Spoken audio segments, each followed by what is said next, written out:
יוקר המחיה רק הולך ועולה, אבל מי באמת משלם את המחיר? בני נוער בישראל גדלים במציאות כלכלית לא פשוטה, גם במדינה שנחשבת חזקה ועשירה. יצאנו לשמוע מהם איך זה מרגיש, ומה יש למומחים להגיד על זה. שאלה ראשונה, האם לדעתך יוקר המחיה משפיע על בני הנוער? משפיע מאוד לפי דעתי. ואיך הוא משפיע? בזה שאני צריכה להתעזר בהורים ולא לממן את עצמי ולעזור להורים, הפוך, וזהו. ואיך את חושבת שאפשר להתמודד עם יוקר המחיה בתור בני הנוער? אפשר, לפי דעתי הם צריכים לעשות, מי שמתחת לגיל 18, יש להם 50% הנחה על הכל. האם את חושבת שהשכר של בני הנוער מותאם למחירים, להוצאות שלנו? לא מותאם בכלל לפי דעתי. תלוי, מי שעובד על עצמו, אז הוא מצליח קצת יותר להרוויח, ומי שפחות ומעדיף לצאת ולבלות, אז לא. האם לדעתך יוקר המחיה משפיע על בני הנוער? כמובן, אני לא יכול לקנות אוטו, עשיתי רישיון, אני כבר שנה עם רישיון, אני לא יכול להביא אוטו, מוגזם. איך אפשר להתמודד איתו? מה אפשר לעשות בשביל להתמודד עם יוקר המחיה ולהוריד אותו, מה שנקרא? צריך לעבוד קשה מאוד, ועוד יותר קשה, ועוד יותר קשה, וככה אתה תצפות. השכר שלנו, השכר, הוא מותאם ליוקר המחיה או שאנחנו צריכים שינויים כלשהם? אנחנו צריכים שינויים, לפחות 100 שעתי. ואם ברצינות? אם ברצינות?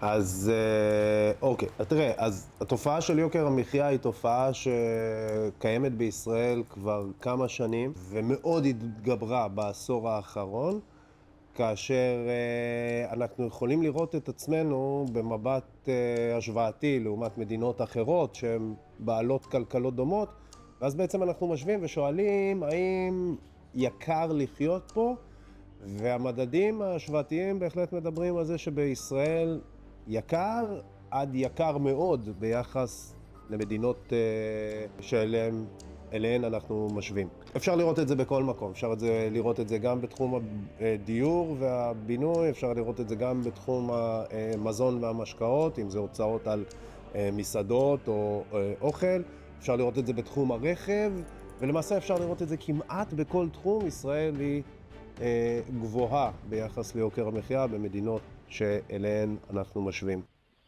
בוקר טוב, אנחנו כאנים. נטלי, רכזת השכבה ומחנכת כיתת חמא. השאלה הראשונה, אם לדעתך כבן אדם יותר בוגר מאיתנו, יוקר המחיה משפיע על בני נוער? ברור, הכל יקר. איך הוא משפיע?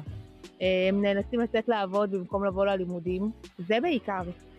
כי אתם לא רוצים להיות עול על ההורים שלכם, אז אתם רוצים חופש כלכלי. איך לדעתך אנחנו יכולים כבני נוער להתמודד עם יוקר המחיה? להתנהל נכון. להתנהל נכון, כלכלית, ולדעת מה זה מותרות, מה צריך בחיים, מה דבר, מה באמת חשוב, לא סתם לבזבז כסף על סיגריות, לצורך העניין. אם לדעתך השכר מותאם להוצאות שלנו? כמה אתם מרוויחים, תזכיר לי? מה המינימום? לא נגיד 33 נראה לי. מה המינימום היום? 33. 34? כן, אני חושבת שיחסית לגילכם 34 שקלים לשעה זה בסדר גמור. אם אני היום לוקחת בייביסיטר ומשלבת 70 שקל לשעה, אני חושבת שזה... 70? אז אותו נהיה בייביסיטר? אני חושבת שזה באמת שחיתות, אבל 34 שקלים לשעה זה בסדר גמור. שתדעי 70 שקל לשעה זה זול לבייביסיטר. זול? וזה אולי מסר חשוב שצריך להדגיש אותו. הייתי מאיץ את החיסכון שלי לפנסיה. דווקא משהו שהוא כאילו נורא נורא נורא רחוק, עוד 30 שנה, כי המשמעות של חיסכון מגיל צעיר, בגלל אפקט שנקרא אפקט הריבית דריבית, הוא מאוד משמעותי.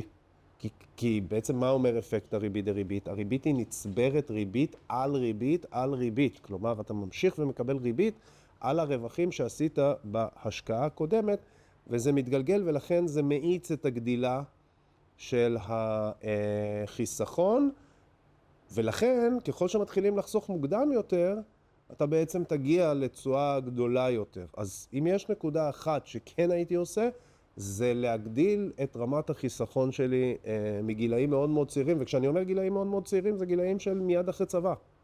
מיד אחרי צבא, כן, מיד אחרי צבא, להתחיל ולהפריש מתוך ראייה של 40-45 שנה קדימה.